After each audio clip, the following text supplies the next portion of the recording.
Bonjour à toi cher spectateur, Tout l'argent du monde de Ridley Scott. C'est un film qui est compliqué, pas forcément uniquement parce qu'il y a eu toute l'histoire avec Kevin Spacey et les reshoots, mais également parce que Ridley Scott il commence à avoir l'espèce de manie de vouloir tout le temps faire 2 films chaque année. Sauf qu'à chaque fois il y a un projet sur lequel il s'investit à fond et un projet sur lequel il reste vaguement sur le tournage et la post-prod il la suit pas trop.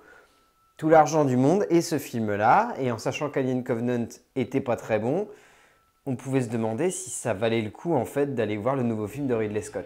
Le résumé pour faire simple, Paul Getty est le petit-fils de l'homme le plus riche du monde. En vacances en Italie, celui-ci va être kidnappé et sera relâché si une rançon est payée. Sa mère va se tourner vers son beau-père, qui refuse de payer la rançon. Et au bout du compte, ça vaut le coup. Parce que Tout l'argent du monde est un vraiment bon thriller. C'est un thriller de bonne facture, qui est bien mené, qui a une histoire passionnante, qui a une intrigue bien ficelée. Le seul truc, c'est que on a vraiment cette sensation en fait que c'est un film de seconde main pour Ridley Scott. Il y a cette espèce de même sensation en fait que devant Seul sur Mars, c'est-à-dire que le film est très efficace, mais on va dire qu'on pourrait résumer ça à une phrase toute simple.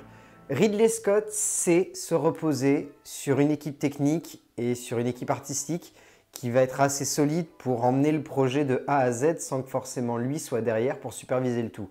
Là où Alien Covenant, c'était un film sur lequel il s'était investi à fond, on sent que Tout l'argent du monde, c'est un film sur lequel il s'est reposé sur les épaules de beaucoup de talents.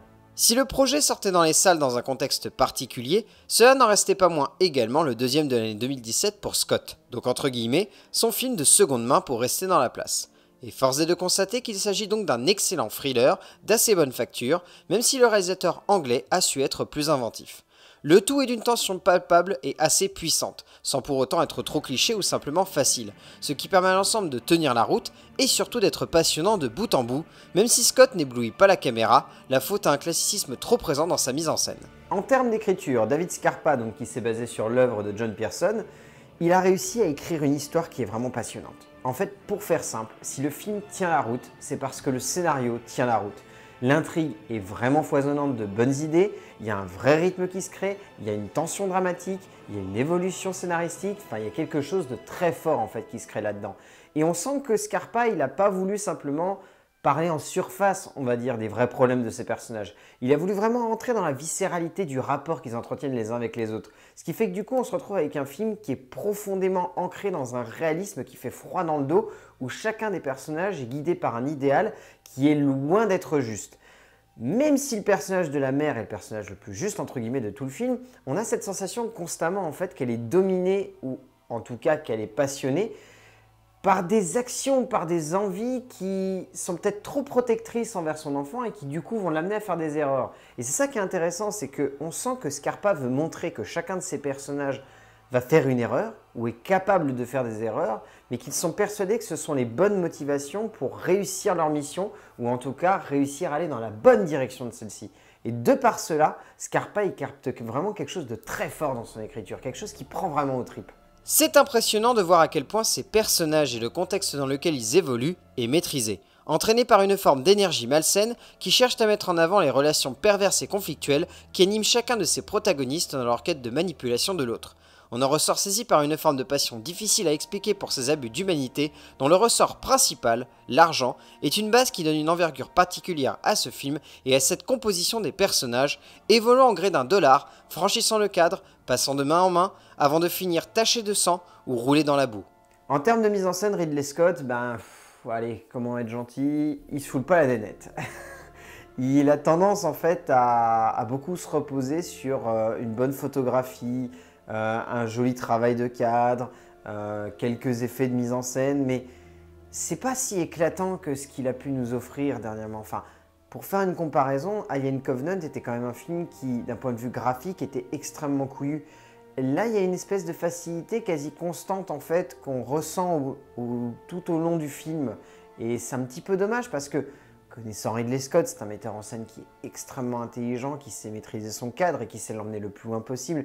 Et là, dans le genre du thriller, il nous a livré des films qui dernièrement étaient très très bons. Si on ne retient pas les quelques derniers films qu'il a fait dans le genre, Mensonge d'État et American Gangster sont 2 thrillers qui sont vraiment excellents dans la matière. Et pour le coup, on ne retrouve pas cet éclat en fait dans tout l'argent du monde. On voit une ombre planer, on sent qu'il y a le talent de Ridley Scott qui est là, mais il n'y a pas la vivacité d'esprit et la puissance en fait qu'il pourrait y avoir là-dedans. Et bah, du coup, c'est un film qui est très en demi-teinte à cause de ça. On sent le syndrome Seul sur Mars. Cette impression de voir un film convaincant, maîtrisé, avec une certaine énergie quoique cela semble un peu long, et une nouvelle fois cette impression que Scott fait du générique, qu'il ne se réinvente pas, qu'il ne cherche pas à transcender sa mise en scène. C'est stylisé, l'étalonnage quoique un peu fade apporte une certaine force à l'image que le cinéaste dépeint, mais jamais cela ne semble aussi glauque ou pervers que le scénario ne le laisse transparaître, comme si Scott ne cherchait pas à comprendre le message du film, mais simplement à lui donner un impact sur le spectateur, même si cela est maladroit. En termes de casting, il n'y a pas grand-chose à en redire. Si le film marche, c'est parce qu'il y a des bons acteurs. Après, c'est vrai que le choix de remplacer Kevin Spacey par Christopher Plummer au dernier moment, suite aux accusations qui ont eu lieu, c'est peut-être cette frontière qui est un petit peu étrange parce que du coup, on a la sensation que la réalité vient empiéter sur le monde artistique et qu'entre guillemets, ce qui ne devrait pas empiéter sur un plateau de cinéma ou un studio de montage vient faire immersion là-dedans. Et ça se ressent en plus dans la mise en scène parce qu'on sent que les reshoots ont été un petit peu bordéliques et même s'ils sont plutôt raccords, il y a quelques instants voilà, où on voit l'ombre de Kevin Spacey planer sur le film. Mais Christopher Plummer, il s'en sort à merveille, il est vraiment très bon. C'est limite si par moment on ne se demanderait pas pourquoi il n'a pas été choisi dès le début plutôt que de grimer Kevin Spacey. Et le duo Mark Wahlberg-Michelle Williams fonctionne vraiment très bien. Il y a quelque chose qui se passe entre deux et du coup, on ressort du film avec cette impression d'avoir vu un casting qui fonctionne vraiment bien et qui emporte le film. C'est surtout ça qui est important à retenir. Au fond, le changement d'acteur ne perturbe pas tant que cela le spectateur, si ce n'est dans cette impression que la mise en scène en est perturbée, mais on retient surtout donc ce duo fantastique que forment Williams et Wahlberg. Et au bout du compte, Tout l'argent du monde, c'est un bon thriller. C'est même un thriller de bonne facture. C'est juste qu'à la hauteur de Ridley Scott, c'est un thriller qui est tout juste bon.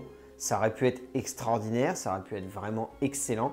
Ça reste un film qui est bon, qui est intense, mais qui est surtout bon et intense parce que l'écriture est juste et parce que le travail du cadre d'un point de vue purement photographique et scénographique a quelque chose de fort. Mais on sent que Ridley Scott ne s'est pas complètement investi sur le projet et que du coup, Tout l'argent du monde de Ridley Scott, c'est clairement un film de seconde main de la part du réalisateur, mais un bon film de seconde main que je vous conseille de voir en salle sans la moindre hésitation. A plus!